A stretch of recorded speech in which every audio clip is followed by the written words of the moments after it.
할렐루야, 할렐루야. 자, 반역하는 자인가 동역하는 자인가 라는 제목으로 하나님 말씀 전하겠습니다. 여러분, 제가 설교를 하면서 시작하면서 여러분들에게 좀 질문을 드리겠습니다. 여러분 영혼 구원의 사명을 여러분 잘 감당하고 계십니까? 잘 감당하고 계시는 분들만 아멘 하시기 바랍니다. 영혼 구원의 사명을 잘 감당하고 계십니까? 그렇죠. 이제 아멘, 여기서 아멘 하면 일으켜 세울 수도 있으니까. 다른 말로 바꿔서 이야기하면 벌써부터 웃는데, 병재가 물을 먹다가 물을 뿜을 뻔했어요. 여러분 지금까지 살면서 몇 명 전도해 보셨습니까? 여기 모태신앙들 한번 손들어 보실래요? 모태신앙 손 들어보세요. 모태신앙 손 드세요. 모태신앙들 손 드세요. 자, 모태신앙들 되게 많아요. 모태 짱아찌들이 많은 교회인데, 자, 손 내리시고. 자, 그러면은 태어나면서부터 이제 교회를 다닌 사람들이 많아요. 그런데 여러분 그럼 지금까지 살면서 몇 명 전도를 해보셨습니까? 여러분이 예수님을 만나고 나서 몇 명이나 되는 사람을 교회 홍보했냐고 묻는 게 아니에요. 몇 명이나 되는 사람을 예수님께로 인도했냐라는 질문입니다. 얼마나 많은 영혼을 여러분들 구원하셨습니까? 일단은 우리 하승훈 청년 한 명 있죠. 우리 승훈이를 통해서 승훈이 어머님이 교회를 나오고 예수님을 믿으시게 됐어요. 주님이 하셨죠? 아멘. 자, 그러면 이제 다른 청년들에게 질문할게요. 여러분 지금까지 살면서 몇 명이나 되는 사람을 예수님께 인도했습니까? 여러분, 단 한 명의 그리스도인이 90만 명의 사람을 예수님께로 인도했다라고 하면 여러분 믿으시겠습니까? 한 명이 90만 명의 사람들을 예수님께로 인도했다. 평생을 예수님하고 귀한 동역을 했던 동역자 한 사람을 제가 지금부터 좀 소개를 해드리겠습니다. 이 사람의 이름은 빌이라고 합니다. 빌이라는 이름을 가진 사람입니다. 어느 주일 오후였어요. 한 무더기의 그런 운동선수들, 유명한 프로야구 선수들이 운동을 마치고 미국에 있는 시카고의 한 술집에 모여서 이제 신나게 회포를 풀고 있었습니다.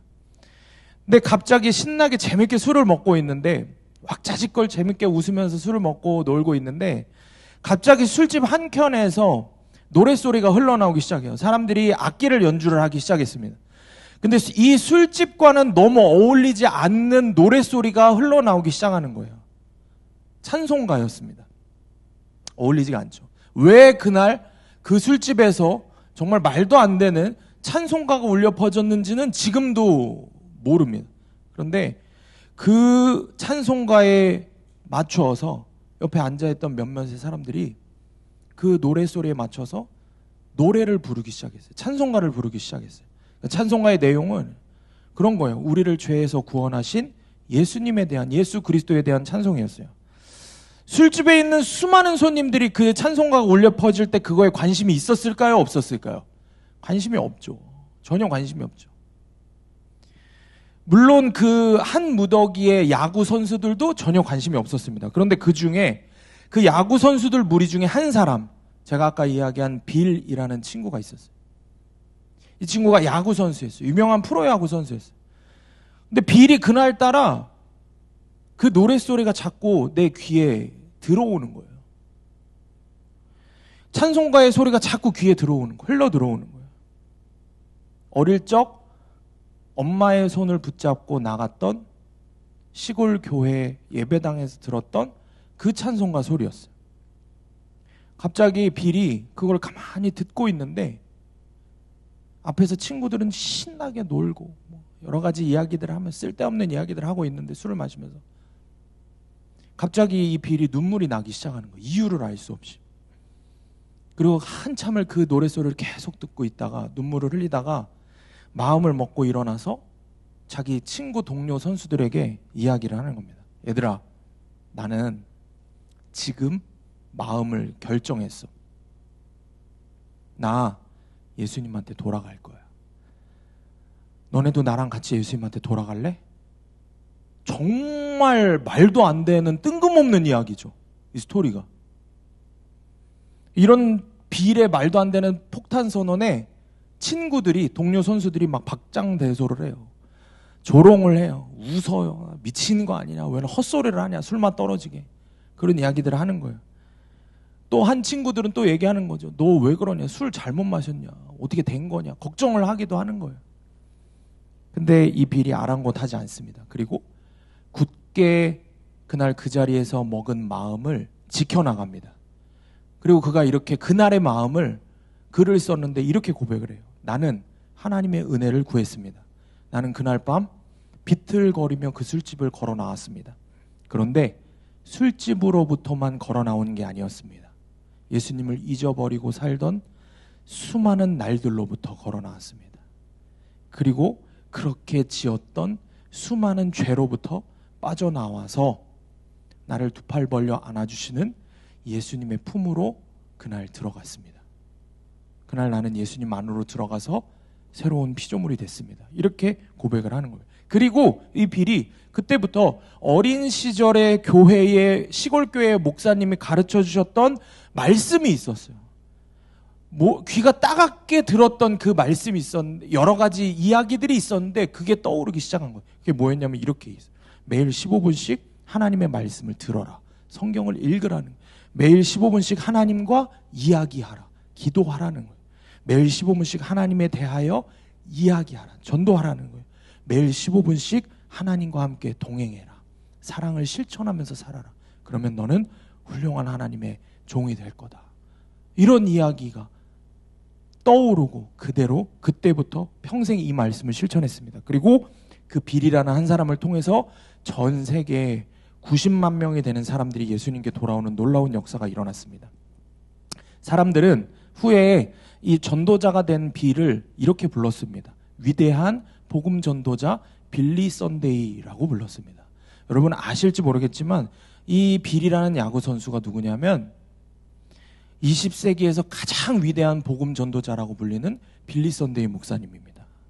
후에 빌리 선데이가 인도를 했던 한 집회, 시골교회 집회에서 12살짜리 어떤 아이가 은혜를 받아서 뒤집어져서 하나님을 따르고 빌리 선데이처럼 복음을 전하는 사람이 되는데, 그 사람이 누구냐면은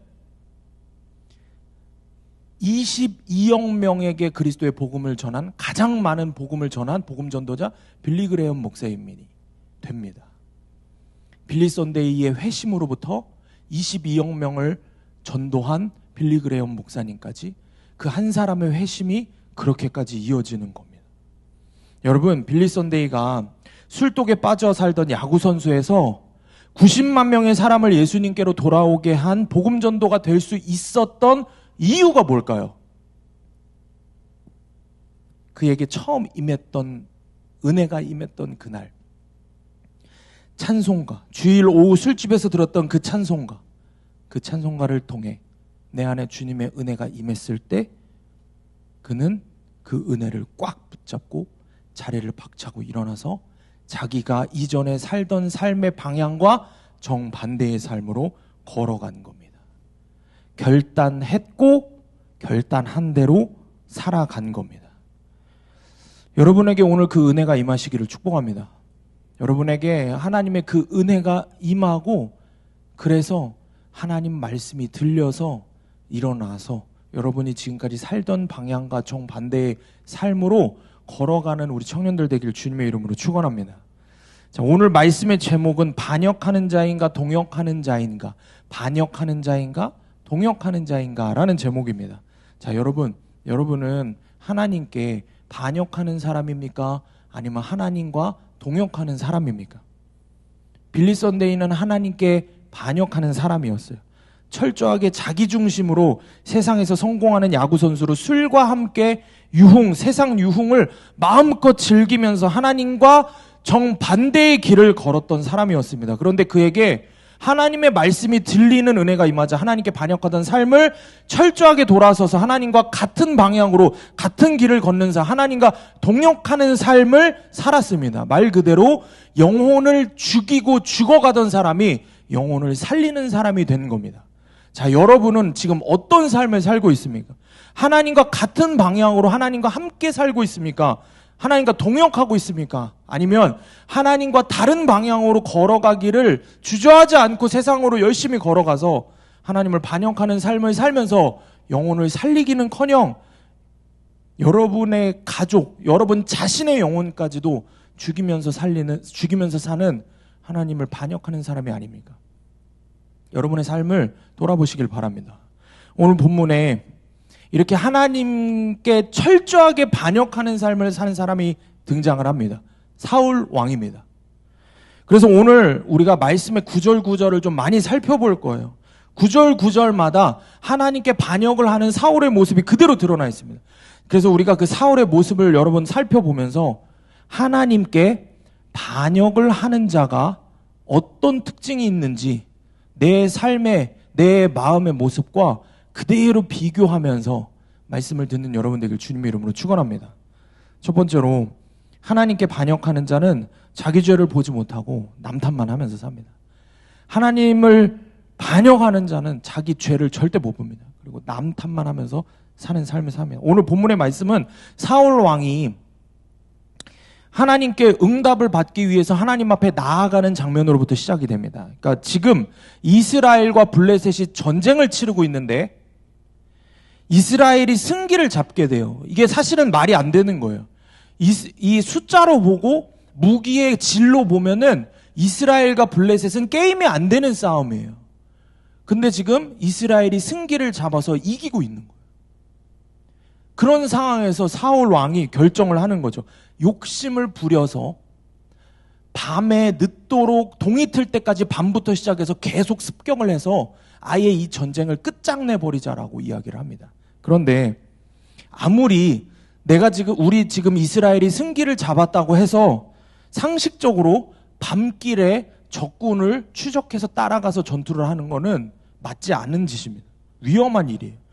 그런데 이 전쟁에서 무조건 승리를 해야 되는 거예요. 사울은 자기 안에 야망이 있기 때문에, 자기의 능력을 보여줘야 되기 때문에 그거에 혈안이 되어서 밤에 추격을 하자고 자신의 생각을 밀어붙입니다.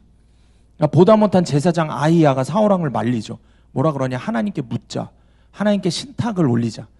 그래서 하나님께 물어보자는 거예요. 그래서 오늘 본문의 36절 37절 다 같이 읽어보겠습니다. 시작. 사울이 이르되 우리가 밤에 블레셋 사람들을 추격하여 동틀 때까지 그들 중에서 탈취하고 한 사람도 남기지 말자. 무리가 이르되 왕의 생각에 좋은 대로 하소서 할 때에 제사장이 이르되 이리로 와서 하나님께로 나아가사이다 하매 사울이 하나님께 묻자오되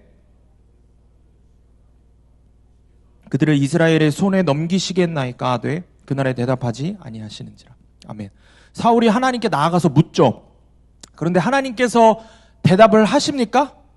하나님께서 대답을 하지 않으시는 거예요.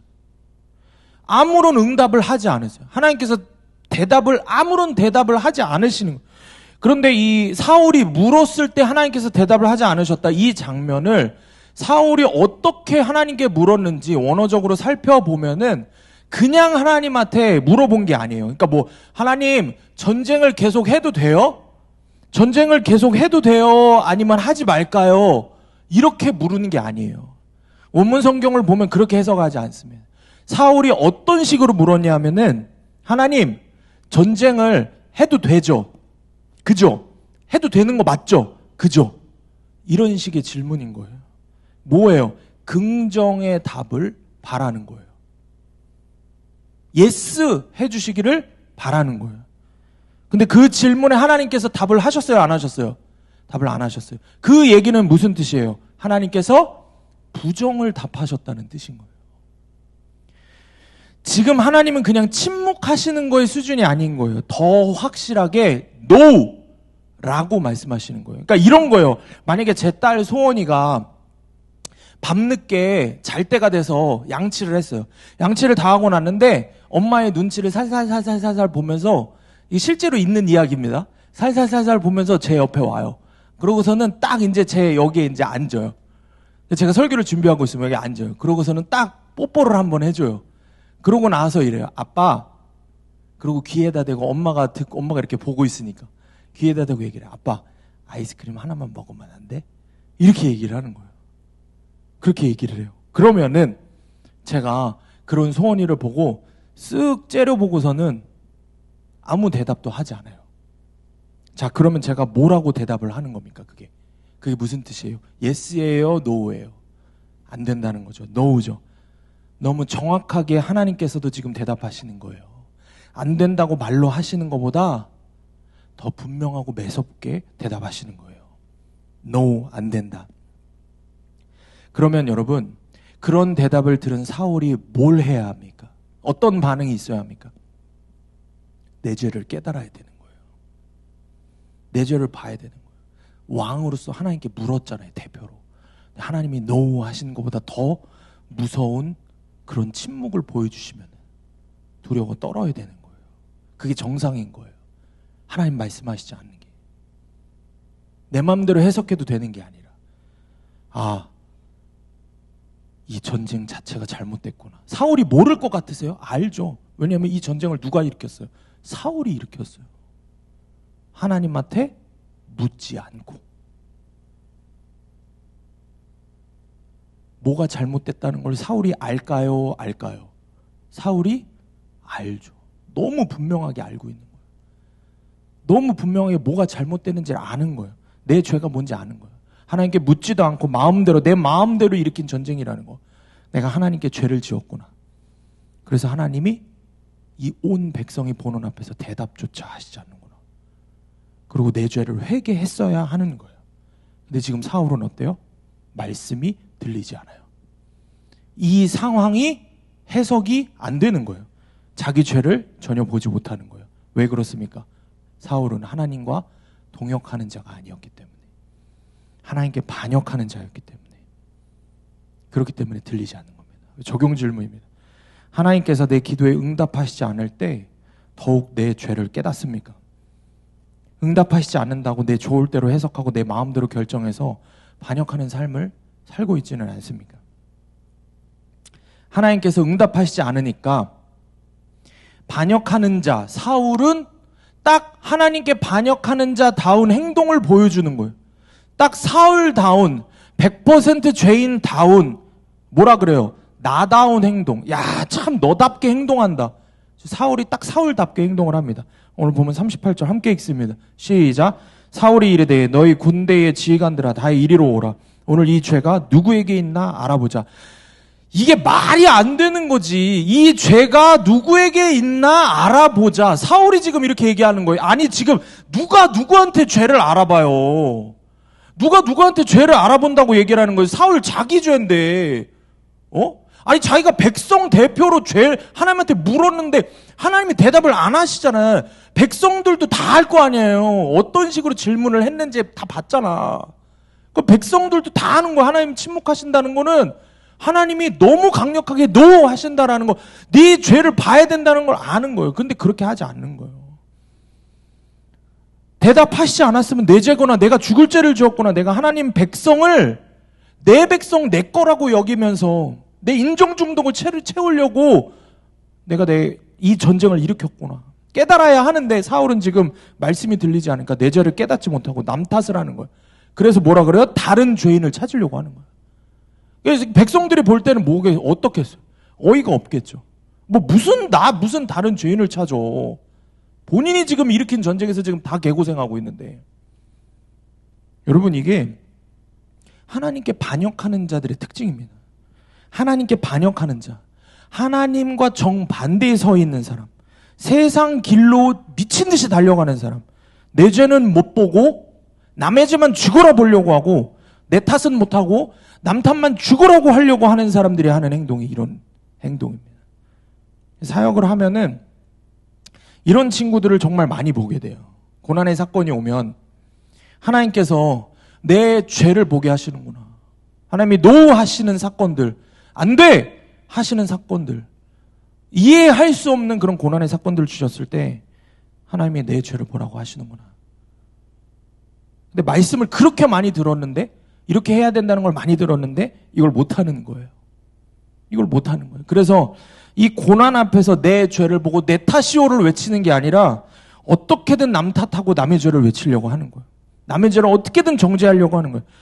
이런 거죠. 고난이 오고 어려움이 생기면은 무슨 말이 내 입에서 나옵니까? 하나님, 왜 나를 이런 가난한 집구석에서 태어나게 하셨어요? 하나님, 왜 나에게 재능을 주시지 않았어요?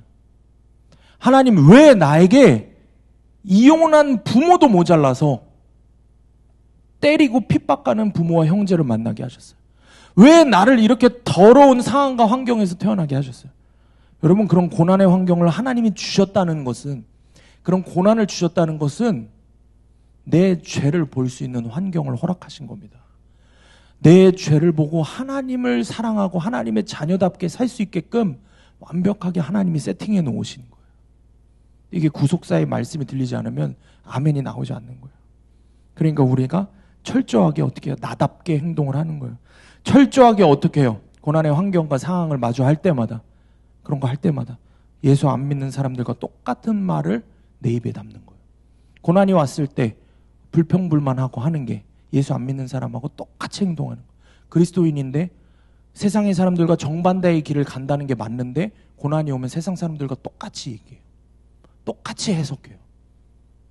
고난이 왔을 때 세상 사람들과 정반대의 길을 가는 사람이면 정반대의 해석이 나와야 되고 정반대의 고백이 나와야 하는데 지금 구속사의 말이 이해가 안 되는 거예요. 미친, 뭐야? 진짜 고난이 축복이라는 거야? 고난을 통해서라도 하나님 잘 믿게 하는 게 그게 맞는 거야? 하나님 악신이야? 이런 생각만 드는 거야. 왜? 나 중심이니까. 하나님이 왜 존재해? 나 때문에 존재하는 거니까. 내가 필요 없으면 하나님도 버릴 수 있는 거거든. 그런 신앙, 가짜 믿음이기 때문에 그게 지금 구속사의 말이 해석이 안 되고 들리지가 않는 거예요. 그러니까 철저하게 예수 안 믿는 사람들과 똑같은 말을 입에 담고 내 탓이오가 아니라 무조건 남 탓이오 하는 거예요. 부모 탓, 형제 탓, 가난한 집안 환경 탓, 이것만 죽어라 하면서 내 죄를 인정하지 못하는 거예요. 근데 여러분, 우리가 우리 공동체에서도 계속 보게 되지만 지난번 제자훈련 수료식 때도 간증을 했던 청년 보면은 자기 탓을 하는 친구가 있습니다. 홀어머니 밑에서 자란 환경, 어렸을 때 받은 상처, 너무나 가난했던 환경, 이 모든 게 얼마든지 남 탓을 하면서 살 수 있었어요. 그죠? 그 친구가 정말 주님 만나기 전에는 그렇게 평생 남 탓만 하면서 살았어요. 그런데 복음이 실제가 되니까, 말씀이 들리기 시작하니까 뭐만 보여요? 자기 죄만 보이는 거예요. 내 죄만 회개하기에도 눈물이 남아나지 않는 거예요. 내 죄만 회개하기에도 시간이 모자라는 거예요. 그런 환경에서 엄마를 사랑하지 못했고, 그런 환경에서 엄마를 죽일 듯이 원망했고, 뭔가 마음이 아파하는, 힘들어하는 오빠를 챙기지 못하고 챙기지 않고 외면했던 자기의 죄를 우리 앞에서 고백한 게 아니라 하나님 앞에서 고백을 한 거예요. 그리고 그렇게 고백한 자기 죄를 돌이키기 위해서 적용을 하죠. 오빠의 영혼 구원 위해서 열심히 씨름을 하는데 동행일기에 쓰는 걸 여러분들도 볼 거예요. 우리가 그 은혜를, 그 약재료를 같이 받아 먹고 있는 거예요. 같이 살아나고 같이 마음이 뜨거워지고 우리도 그렇게 살아야 되겠다라는 마음의 결단을 계속해서 하게 되는 거예요. 사랑하는 여러분, 하나님께서 나에게 고난을 허락하셨을 때 내 죄를 보지 못하고 남 탓을 하고 남의 죄를 찾아내려고 한다면은 오늘 본문의 말씀에 사울왕과 같은 하나님께 반역하는 자의 삶을 여러분들이 살고 계시는 겁니다. 다른 게 반역이 아니에요. 교회 안 나오고 큐티 안 하고 뭐 이거 안 하고 이게 반역이 아니에요. 여러분, 하나님께 반역하는 자가 되지 않기를 축복합니다. 고난의 상황과 환경, 사람을 통해서 그런 상황이 닥쳤을 때, 그런 사람이 닥쳤을 때 내 죄를 보시기를 축복합니다. 내가 너무 억울하고 화가 나고 할 때 내 죄를 보는 은혜가 있기를 축복합니다. 내 죄를 보고 내 탓이오를 외치면서 회개하는 여러분들에게 주님의 이름으로 축원합니다. 적용 질문입니다. 고난의 상황과 환경과 사람을 통해 내 죄를 깨닫고 있습니까? 그저 어떻게든 내 죄를 숨기려고 남 탓을 하며 남의 죄를 남을 정죄하고 상황과 환경 탓을 하고 있지는 않습니까? 말씀을 잘 봐야 돼요.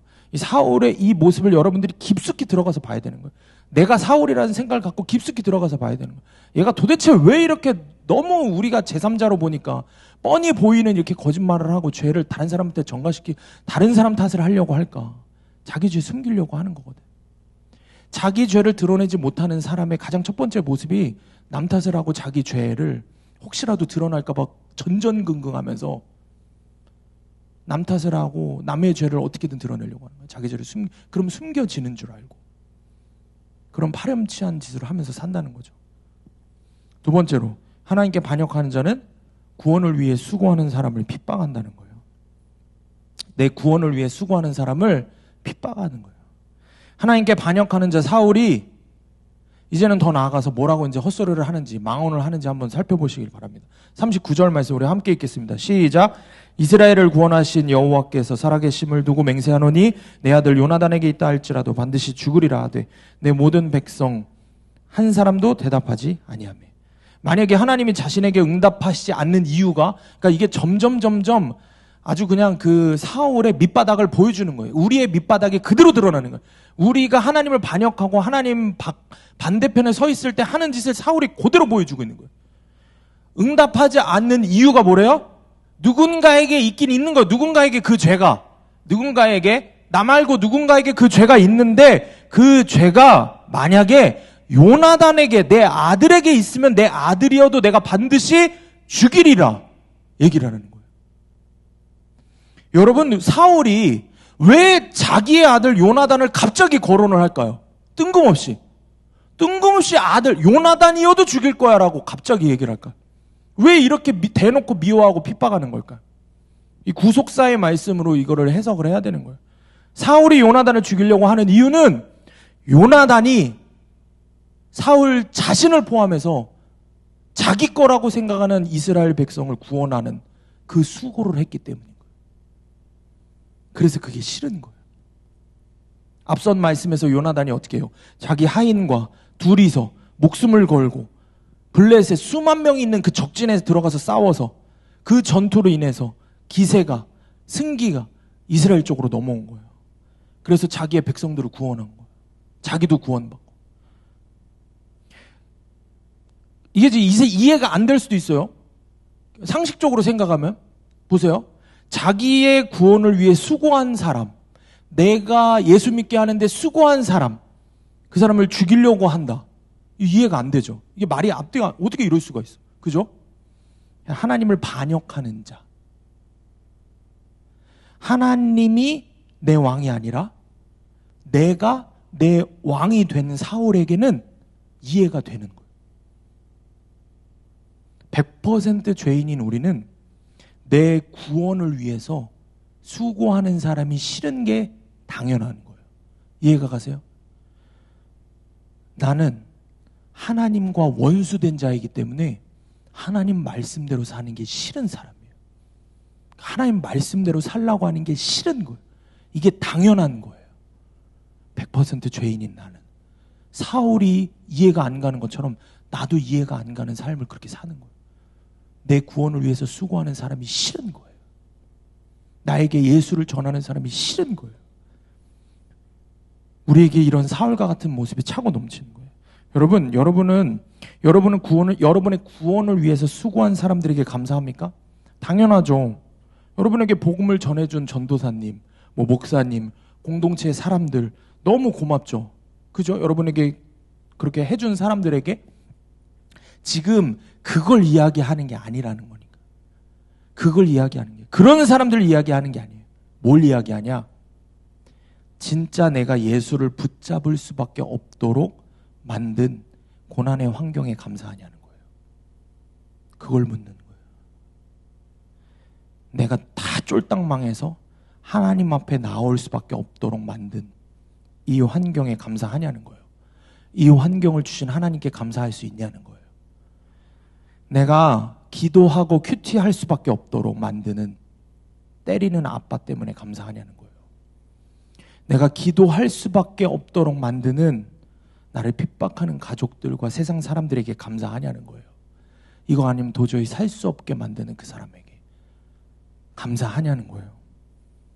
여러분, 내가 예수 잘 믿을 수밖에 없게 만들어준 이혼한 우리 부모님, 날 버린 부모님, 가난한 부모님, 날 모욕을 주는 형제들, 나의 그런 모든 환경이 하나님의 구속 사역으로 보면은 그 사람들 때문에 내가 예수를 붙잡은 겁니다.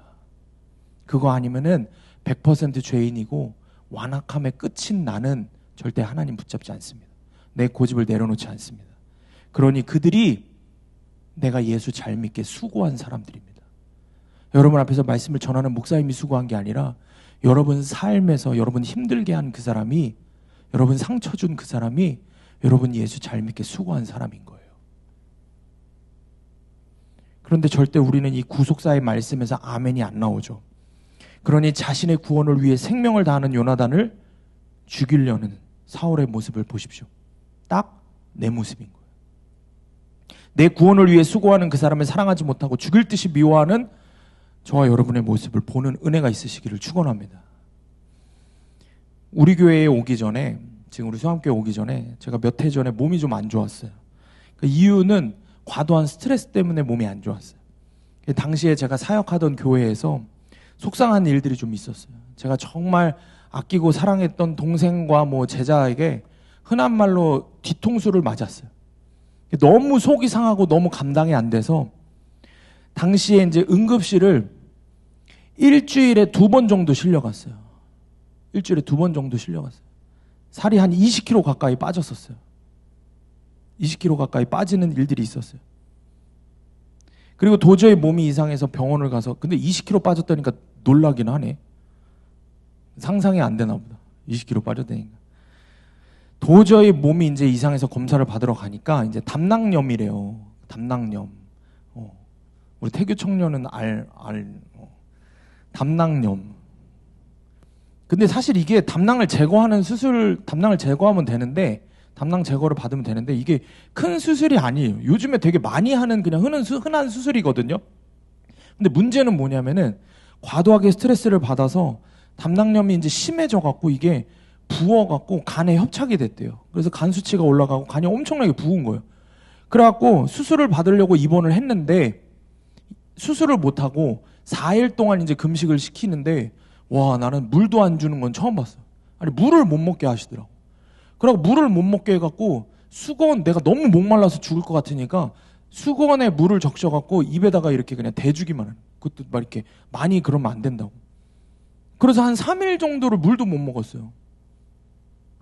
너희들 이야기 아니라고 그렇게 그냥 강 건너 불구경하듯이 그렇게 즐겁게 웃으면서 보면은 그럼 내가 더 기분이 좋죠?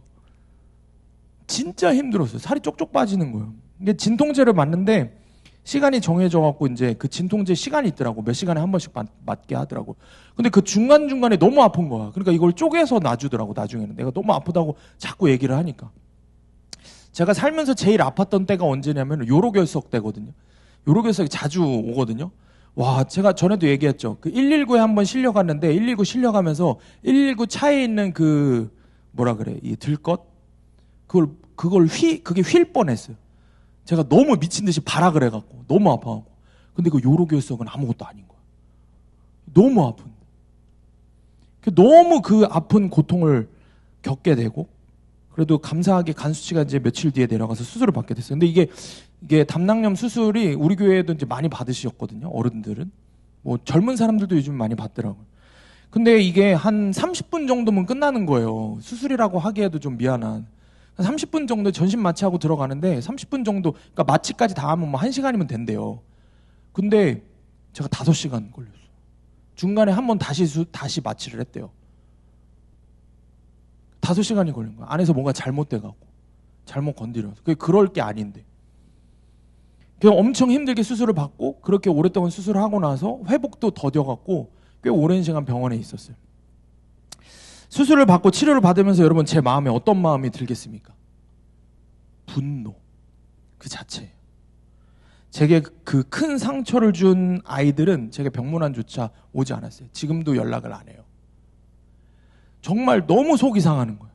그러고 나서 퇴원을 하고 몇 년의 시간 동안에 제 안에는 정말 말할 수 없이 큰 분노와 미움이 제 안에 있는 거예요. 근데 이 구속사 큐티를 하고 나서 남 탓이 아니고 내 탓을 하는 것이 은혜라고 깨달아지고 그거를 적용하기 시작해야 되는데, 내 죄를 보는 게 은혜라는 것을 이제 깨닫기 시작하는데, 그래서 수년 만에 그 친구들을 위해서 이제 기도하기 시작을 했어요. 예전에는 사실 기도를 안 했어요. 왜냐면 기도하면은 저주하면서 기도할까 봐. 그러면 안 되니까 그냥 아예 기도를 안 했어요. 근데 사실 그것도 똑같죠. 미워하는 마음을 갖는 게 똑같죠. 근데 구속사의 말씀을 의지해서 제가 그 친구들을 위해서 기도를 하는데 정말 100% 오르신 하나님을 고백하기 시작을 했어요. 그러니까 내 입에서 나오는 말이 주님 내가 잘못했습니다. 내가 죽일 죄인입니다. 내 탓이온만 나오는 거예요. 내 죄만 깨달아지는 거예요. 그렇게 몇 년을 새벽마다 울면서 기도하고 회개하게 하셨어요. 그리고 점점 시간이 지나면서 그 친구들을 미워하는 마음이 정말 온데간데 없이 사라지고 그 친구들을 위해서 축복하며 기도하는 마음이 생기기 시작하는 거예요. 왜냐하면은 그 친구들 덕분에 제가 예수를 더 잘 믿게 됐기 때문에, 예수님의 사랑을 더 많이 깨닫게 됐기 때문에, 내가 더 큰 죄인이라는 거를 뼈저리게 깨닫게 됐기 때문에. 사랑하는 여러분, 사울처럼 살면 안 됩니다. 아멘? 사울처럼 살면 안 돼요. 자신의 구원을 위해 수고한 요나단을 죽이려 하는 모습, 우리에게 그 모습이 있다는 것을 깨닫는 은혜가 있으시길 축복합니다. 내가 정말 사울처럼 철저하게 하나님께 반역하는 자이구나, 이것이 인정이 되어지는 여러분 되시길 축복합니다. 그래서 여러분 돌이켜 회개해야 돼요. 구속사의 말씀을 붙들고 내 탓이오를 외치는 은혜가 있으시길 주님의 이름으로 축원합니다. 나에게 내 돈을 다 갈취한 가족, 내 돈을 다 헤쳐먹고 내 마음을 다 찢어놓은 가족, 친구, 내가 미워하는 사람, 나를 배신한 그 사람, 나에게 상처 준 그 사람을 붙들고 축복할 수 있는, 그리고 그 가운데 내 죄를 보고 내 탓이오를 외칠 수 있는 여러분 되시기를 축복합니다. 그래서 여러분이 이제 그런 여러분의 구원을 위해서 수고한 사람들이라는 고백이 나와야 돼요. 그들이 나의 구원을 위해서 수고한 고마운 사람이다, 내 은인이다라는 고백이 나오시길 주님의 이름으로 축원합니다. 적용 질문입니다. 내 구원을 위해 수고한 그 사람을 사랑하며 예수를 전하고 있습니까? 내 구원을 위해 수고한 그 사람을 핍박하고 영혼을 죽이고 있지는 않습니까? 여러분의 모습을 돌아보시길 바랍니다. 마지막으로 세 번째, 하나님과 우리가 동역하는 자가 되어야 합니다.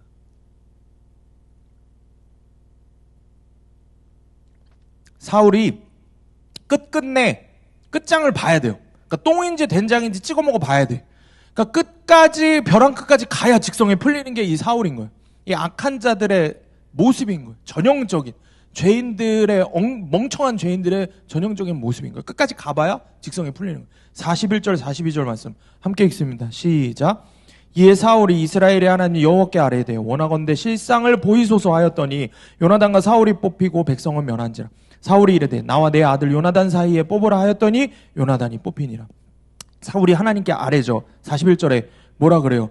뭐를 보여줘요? 실상을 보이소서. 실상을 보여달래요. 사울이 실상을 보여달래요. 뭔 실상을 보여줘? 그래서 하나님이 어떻게 해요? 그러니까 사울의 말뜻은 사실 이런 거죠. 누가 죄를 지은 건지, 누구 죄인지 남 탓해야 되니까 그 사람 보여달라 이거예요. 근데 주님이 진짜 실상을 보여주시죠. 그대로 드러내 주시죠. 제비를 뽑히니까 누가 뽑혀요? 요나단이 뽑혀요. 요나단이 뽑히니라. 요나단이 뽑혀요. 그러자 44절에 보면 사울이 요나단에게 뭐라 그러냐면 너는 반드시 죽으리라. 너 반드시 죽으리라. 요나단한테 그렇게 얘기를 해요. 아주 쐐기를 박아버리죠. 사울의 모습이. 하나님을 반역하는 자의 모습에 쐐기를 박아버리는 거예요. 여러분, 이게 주님이 보여주시는 사울의 실상이에요. 이게 사울의 결론인 거예요. 하나님의 구원을 위해 힘쓰는 사람을 죽이는, 하나님과 동역하는 사람을 죽이는 반역자의 모습이 사울의 모습이에요. 이게 저와 여러분의 결론이 되면 안 돼요. 이게 저와 여러분에게 너무 친근한 결론인 거예요. 그런데 사울의 모습과 정반대로 요나단의 모습을 보시길 바랍니다. 요나단의 모습을 좀 이제 살펴볼게요. 43절에 보면 뭐라 그러냐면 요나단이 뭐라 그러냐면 내가 죽을 수밖에 없나이다 라고 고백을 해요. 자기가 뽑혔을 때 내가 죽을 수밖에 없나이다, 내가 죽겠습니다, 내가 기꺼이 죽겠습니다 라고 요나단이 고백을 해요. 그런데 여러분, 요나단의 모습을 지금부터 좀 자세히 묵상해 보겠습니다. 여러분, 지난주 금요일 큐티 말씀 혹시 기억나세요? 금요일 큐티 하신 분들, 지난 금요일 큐티 말씀에 이런 말씀이었어요. 블레셋과의 전쟁에서 이스라엘이 진짜 말 그대로 개죽음을 당하게 생긴 거예요. 다 죽게 생긴 거예요. 상대가 안 되는 거예요. 무리하게 이제 사울이 전쟁을 일으켰다 그랬죠. 근데 이 사울왕을 믿을 수 있어요, 없어요? 사람들이, 이스라엘 사람들이 못 믿겠는 거예요. 그러니까 사울을 따르던 병사들이 다 도망가고 겨우 몇 명 남냐면 600명 남아요. 600명. 근데 블레셋 군대는 수만의 군대라 그래요. 수만 명과 600명하고 붙어서 싸울 수 있겠어요? 이게 말이 안 되는 거예요. 다 죽게 생긴 그 상황에서 사울의 아들 요나단이 이제 결심을 하는 거예요. 요나단이 결심을 하죠. 적진으로 자기가 들어가겠다고 결심을 합니다. 오늘 그래서 사무엘상 14장 1절에 이렇게 기록을 합니다. 하루는 사울의 아들 요나단이 자기의 무기를 든 소년에게 이르되 우리가 건너편 블레셋 사람들의 부대로 건너가자 하고 그의 아버지에게는 아뢰지 아니하였더라. 자기의 무기를 든 소년과 함께 둘이서 수만의 군사가 있는 블레셋 적진으로 들어가겠다는 겁니다. 자, 여러분, 이게 말이 됩니까? 이게 싸움이 되는 거예요? 안 되는 거예요. 들어가면은 요나단이 자기 하인하고 둘이서 수만의 군사가 있는 블레셋 적진으로 들어가면 어떻게 돼요? 시신도 못 찾아요. 거기 들어가서 한 명이라도 죽일 수 있겠어요? 어떻게 죽여? 미친 짓이에요. 근데 그리고 또 이렇게 고백을 해요. 요나단이 6절에 요나단이 자기의 무기를 든 소년에게 이르되 우리가 이 할례받지 않은 자들에게로 건너가자. 여호와께서 우리를 위하여 일하실까 하노라. 여호와의 구원은 사람이 많고 적음에 달리지 아니하였느니라. 지금 요나단이 목숨을 걸고 적진으로 들어간다고 하죠. 근데 왜 들어간다 그래요? 뭐 때문에 들어간다 그래요? 누구의 구원? 여호와의 구원. 여호와의 구원. 다시 말해서 여호와 하나님의 백성의 구원을 위해서 하나님 백성 살리기 위해서 자기가 죽으러 들어가겠다고 지금 얘기하는 거예요. 아버지 사울은 하나님의 말씀이 들려야 안 들려요? 들리지도 않아요. 멍청한 거예요. 말씀에 순종해요 안 해요? 순종 안 해요. 묻지도 않아요. 지독한 자기 사랑에 빠져 있는 거예요. 그런데 아들 요나단은 하나님 백성 살리기 위해서 호련단신 그들의 구원을 위해 적진으로 죽으러 들어가는 거예요. 여러분 구속사의 말씀으로 보는 눈이 열리기를 주님의 이름으로 축복합니다. 여러분 우리 청년들 잘 보세요. 요나단의 모습에서 누가 보입니까? 요나단의 모습에서 누가 보여요? 예수님이 보이는 거예요. 자기 백성 구하려고 들어가는 예수님이 보이는 거예요. 죽을 거 알면서도 죽으러 들어가는 예수님이 보이는 거예요. 시신도 못 찾을 만큼 걸레가 돼서 찢겨 죽일 걸 알면서도 자기 백성 살리겠다고 들어가는 예수님이 보이는 거예요. 여러분 요나단이 예표하는 것은 예수 그리스도입니다. 제가 금요일에 이 말씀을 묵상을 하는데 이게 깨달아지는 거예요. 여러분 이사야서 53장 7절에 있는 말씀이 그대로 떠오르는 거예요. 매 맞고 고통당하면서 아무 말도 하지 않고 도살장으로 끌려가는 어린 양 예수. 내 죄 때문에 내 대신 매 맞고 피 흘리면서 십자가 지고 골고다 언덕을 혼자 오르시는 그 예수님. 적진으로 혼자 죽으러 들어가는 하나님 백성 살리기 위해서 홀로 죽으러 들어가는 요나단. 예수님과 요나단이 겹쳐서 보이는 거예요. 그런데 여러분 나는 누군 줄 압니까? 이 말씀을 묵상하는데 나는 누군 줄 알아요? 나는 사울인 거예요. 사울이 내 모습인 거예요. 하나님께 묻지도 않고 전쟁을 일으키고 하나님이 세우신 왕인데 하나님한테 한 번도 쓰임받지 못하는 비참한 인생. 세움 받았지만 쓰임받지 못하는 세상 가장 비참한 인생. 그 사울이 나인 거예요. 하나님 자녀로 불러주셨는데 그냥 죽여버리셨어야 되는 나를 본질상 진노의 자녀여서 하나님의 자녀가 될 수 없는 나를 그냥 죽였어야 되는 나를 하나님이 살려주시고 자녀로 불러주셨는데 그래서 나를 세워주셨는데 말씀이 들리지 않고 말씀을 듣지 않고 순종하지 않고 여전히 지독한 자기 사랑으로 그저 나만 열심히 외치면서 교회 안에서도 교회 밖에서도 겉으로만 신앙생활을 하는 척하면서 그렇게 예수 가짜로 믿으면서 하나님을 어떻게 여겨요? 하나님을 자판기의 하나님으로 여기는 거예요. 그러니까 원하는 거 내놓으라 이러는 거예요. 내가 목마를 때는 콜라를 내놓으라 이거예요. 원하는 자판기 하나님을 이야기하면서 내가 원하는 걸 안 줄 때는 어떻게 해요? 우리가 돈을 넣는데 콜라를 넣으려고 돈을 넣는데 돈이 안 나오면 어떻게 해요? 발로 차버린단 말이에요. 자판기. 우리가 그렇게 아무렇지도 않게 하나님 발로 차버리는 거예요. 하나님한테 삿대질하면서 그렇게 하나님 없인 여기는 모습이 사울 왕의 모습과 그런 나의 모습이 사울 왕의 모습과 똑같은 거예요.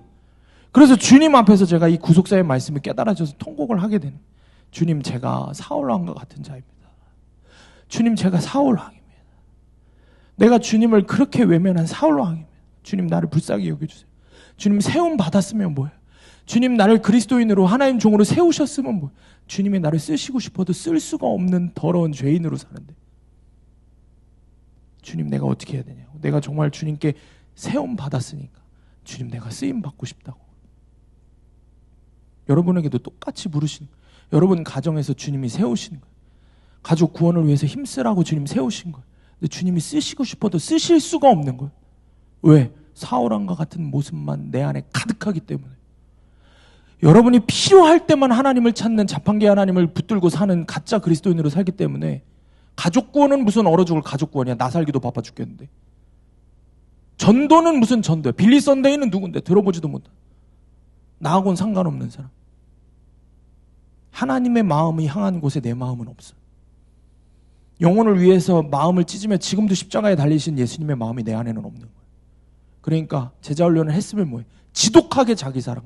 여전히 하루 중에 단 1분도 주님을 위해서 드리기가 싫은 거예요.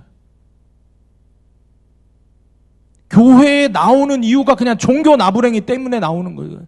종교의 신심 때문에 나오는 거예요.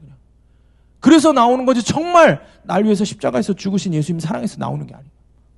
내가 주님 위해서 무엇이든 할 수 있겠다는, 분명히 십자가를 때려 죽여도 믿을 수밖에 없게끔 주님 만들어 주셨는데, 믿게 하셨는데 그거 다 가짜라는 거예요.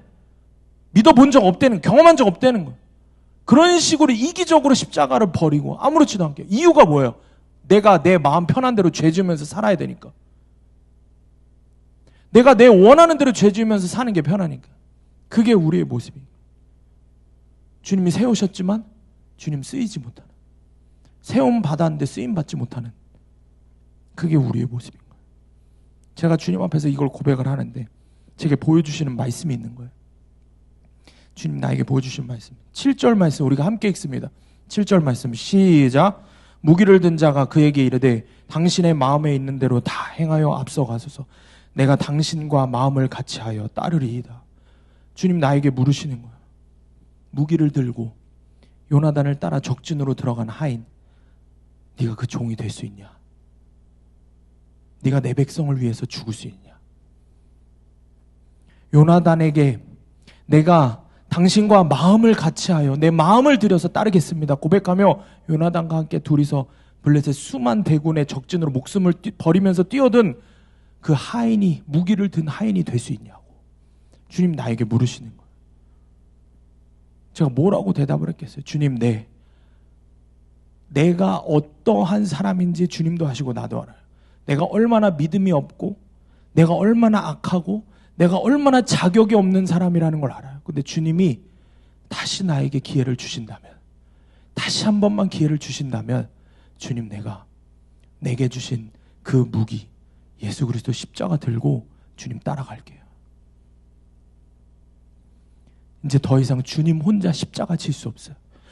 나 때문에, 내가 주님을 모를 때는 주님이 나 때문에 홀로 십자가에서 죽으셨지만 이제 내가 주님 십자가를 아는데, 내 구원자가 예수라는 걸 아는데 주님 이제 주님 혼자 십자가 지실 수 없어요. 절대 주님 혼자 지실 수 없어요. 내가 얼마나 악랄하고 더럽고 연약하고 다 아는데 주님도 다 아시잖아요. 근데 내가 내 마음을 드릴게요. 내 마음을 드릴 테니까, 내가 드릴 수 있는 거 아무것도 없고 내 마음밖에 없으니까 내 마음을 주님께 드릴 테니까 주님 나를 사용해 주세요. 내가 요나단 옆에 벌벌벌벌 떨면서 무기를 들고 들어간 그 하인처럼 내가 그 하인이 되고 싶어요. 내가 주님 십자가 지러 가실 때 나도 내 몫에 십자가 지고 주님 따르는, 영혼 구원을 위해서, 내 가족의 구원을 위해서, 내 공동체의 구원을 위해서, 영혼 구원을 위해서 내가 할 수 있는, 내 형을 사랑하고 내 엄마를 사랑하고 내 아빠를 사랑하고 내 동생을 사랑하고 내가 그렇게 내 이를 악물고 그렇게 사랑하는 종이 될게요. 여러분에게 이 고백이 있어야 할 줄 믿습니다. 사랑하는 여러분, 오늘 주님이 여러분에게 동일하게 묻고 계시는 거예요. 너에게 상처 주고 너를 핍박하고 너를 힘들게 했던 그 사람의 구원을 위해 나와 함께 십자가를 지고 따를 수 있겠냐? 그 영혼의 구원을 위해 나를 따를 수 있겠냐? 주님이 여러분에게 물으십니다. 사랑하는 여러분, 여러분도 동일한 고백을 하는 무기를 든 종, 십자가를 들고 따르는 종, 영혼 구원을 위해 따르는 그 종이 되길 주님의 이름으로 축원합니다. 적용 질문입니다. 백성을 구원하기 위해 목숨을 걸고 적진으로 들어가는 요나단의 모습에서 예수님의 모습이 보입니까? 그 주님이 주신 무기, 십자가 들고 영혼 구원을 위해 가족, 직장, 공동체라는 적진으로 들어갈 결단이 있습니까? 주님과 동역할 결론난 마음이 있습니까? 말씀을 마칩니다. 여러분 마음에 필요한 건 결론난 마음밖에 없습니다. 주님이 여러분을 부르실 때, 그 하인을 부르실 때 그 하인에게 요구하고 하인에게 받은 건 뭡니까? 요나단이 그 하인의 마음이에요. 그 마음밖에 없어요. 결론난 마음. 하인은 그거 하나 드린 거예요. 요나단에게 내가 싸움을 잘해서 잘 보필하고 이기겠습니다, 이런 말 하지도 않았어요. 내가 어떻게 하겠습니다, 내가 능력이 있습니다, 이런 거 얘기하지도 않았어요. 하인이, 이름도 없는 하인이 그 수많은 군사 가운데서 살아남으며 이스라엘의 구원을 위해서 쓰임받을 수 있었던 이유는 그가 마음을 드렸기 때문에, 결론난 마음을 드렸기 때문에, 그 하나밖에 없습니다. 사랑하는 여러분, 여러분의 결론난 마음을 드리는, 주님께 그 결론난 마음 하나 드리기를 결단하는 여러분 되시길 축원합니다. 그 주님이 그렇게 여러분이 결론난 마음을 갖고 할 때 주님이 힘을 주세요. 지금 오늘 이 구속사의 말씀 모르는 사람이 어디 있어요? 지금 각자가 다 자기한테 적용을 해봐야 돼. 내가 내 가족의 누구, 언니를 위해서, 누구를 위해서 적용을 해야 될 때, 동생을 위해서 뭘 적용을 해야 되는 거 다 알아. 결론난 마음도 다 알아. 근데 문제는 뭐야? 내가 두려운 거야. 가장 문제는 뭐야? 내가 두려운 거야. 그죠? 내가 두려운 거야. 내가 너무 두려운 거야. 내가 나를 아니까. 내가 얼마나 양아치인 줄 알고, 내가 얼마나 믿음 없는 자인 줄 아니까 내가 너무 두려운 거야. 그래서 주님이 오늘 45절 말씀에서 우리에게 약속의 말씀을 주십니다. 우리 함께 읽습니다. 45절 시작. 백성이 사울에게 말하되 이스라엘 이 큰 구원을 이룬 요나단이 죽겠나이까? 결단코 그렇지 아니하니이다. 여호와의 살아계심을 두고 맹세하옵나니 그의 머리털 하나도 땅에 떨어지지 아니할 것은 그가 오늘 하나님과 동역하였음이니이다. 백성이 요나단을 구원하여 죽지 않게 하니라.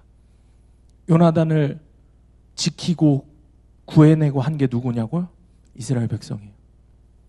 여러분, 요나단에게 구원을 입은 백성들이 요나단을 지켜줍니다. 요나단 옆에서 힘이 되어줍니다. 여러분, 가족 구원을 위해, 영혼 구원을 위해 결론난 마음으로 적용해 나갈 때 여러분에게도 힘이 되어줄 백성이 있습니다. 바로 우리 안전한 공동체 수암교회입니다. 우리가 함께 이 공동체에서 붙어만 있으면, 여러분이 이 공동체 안에 붙어 있을 때 이 공동체가 여러분을 위해서 함께 말씀으로 씨름하고 여러분이 기도하고 생명을 다해 적용해 나가는 거예요. 한 사람 한 사람이 적용을 하고 해나가고 약재료가 되어올 때 여러분에게 능력이 생기는 거예요. 여러분에게 힘이 생기는 거예요. 나는 혼자 못하지만 돌아서서 공동체를 보는 거야. 승훈이는 그렇게 적용을 했는데, 태어나서 모태신앙으로 태어난 나는 그런 적용도 하지 못하는데, 태어나면서부터 말할 수 없이 핍박을 받은 승훈이는 그렇게 전도를 하는데 나는 뭐하고 있는 거야? 할 수 있어. 승훈이를 바라보며, 승훈이뿐만 아니라 약재료가 되어준 많은 사람들의 이야기를 우리가 서로 나누고 들어가면서 이 안전한 공동체에서 여러분들이 예수님을 따르는, 요나단을 따르는 그 하인처럼 예수님을 따르는 영혼을 구원하는 종이 될 줄 믿습니다. 여러분을 통해서 그 영혼 구원의 사역을 이루어 나가실 줄 믿습니다. 아멘. 우리 함께 기도하겠습니다.